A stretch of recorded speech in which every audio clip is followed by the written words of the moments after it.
8వ రాష్ట్ర స్థాయి క్రీడా పోటీలకు బోధ్ సాంఘిక సంక్షేమ గురుకుల పాఠశాల వేదికగా మారింది. రాష్ట్ర స్థాయి క్రీడా పోటీలకు ఆతిథ్యం ఇవ్వడం చాలా ఆనందంగా ఉందని ఈ అవకాశాన్ని కల్పించిన సెక్రటరీకి పాఠశాల ప్రిన్సిపల్ స్వర్ణలత ప్రత్యేకంగా ధన్యవాదాలు తెలిపారు. క్రీడా పోటీల నిర్వహణకు సంబంధించిన ఏర్పాట్లను వైస్ ప్రిన్సిపల్ రవికుమార్తో కలిసి పరిశీలించారు. నవంబర్ 9వ తేదీ నుండి 12 వరకు 4 రోజుల పాటు ఈ క్రీడా పోటీలు జరుగుతాయని తెలిపారు. ఇక ఈ పోటీల్లో దాదాపు 1170 మంది క్రీడాకారులు బాలికల విభాగంలో పాల్గొంటున్నారని చెప్పారు. మంత్రి, నియోజకవర్గాల ఎమ్మెల్యేలు, జిల్లా అధికారులు, రాష్ట్ర స్థాయి అధికారులు హాజరై ఈ పోటీలను ప్రారంభిస్తారన్నారు. ఇక అంతకుముందు 2 సార్లు పోటీలను విజయవంతం చేశామని, ఇక అందుకే తమను నమ్మి ఆ బాధ్యతను అప్పచెప్పారని అన్నారు.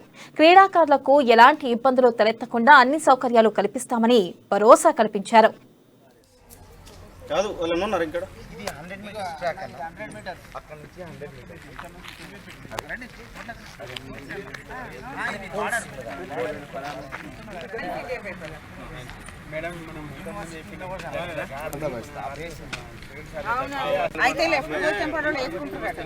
మా స్కూల్లో ఈ సంవత్సరము 8వ రాష్ట్ర స్థాయి పాఠశాల క్రీడా పోటీలు జరగడానికి మా సెక్రటరీ గారైన రొనాల్డ్ రోజ్ గారు, మా స్పోర్ట్స్ ఆఫీసర్ రామలక్ష్మణ్ గారు, మరి ఎంతోమంది స్కూల్స్ ఉన్నప్పటికీ కూడా మా స్కూల్కి అవకాశం ఇవ్వడం జరిగింది. ఎందుకు అని అంటే మేము మంచిగా చేయగలమని నమ్మకంతో మాకు ఈ పెద్ద బాధ్యతను అప్పగించడం జరిగినది.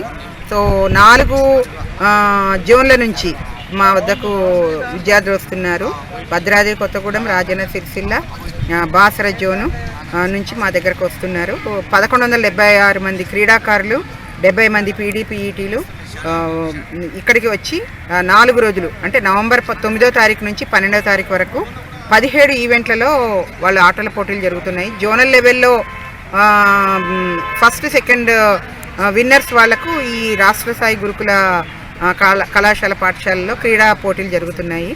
సో మాకు ఈ సంవత్సరం రాష్ట్ర స్థాయి సాంఘిక సంక్షేమ గురుకుల బాలికల పాఠశాల మరియు కళాశాలకు సంబంధించిన రాష్ట్ర స్థాయి పోటీలకు ప్రభుత్వం మేము ఇంతకుముందు గత 2 జోనల్ మీట్స్ చేసి ఉన్నాము. సో కాబట్టి మాకున్నటువంటి అనుభవము, మా దగ్గర ఉన్నటువంటి వసతులను దృష్టిలో ఉంచుకొని గవర్నమెంట్ మాకు ఈ మారుమూల ఆదిలాబాద్ జిల్లాలోని మారుమూల గ్రామమైనటువంటి బోత్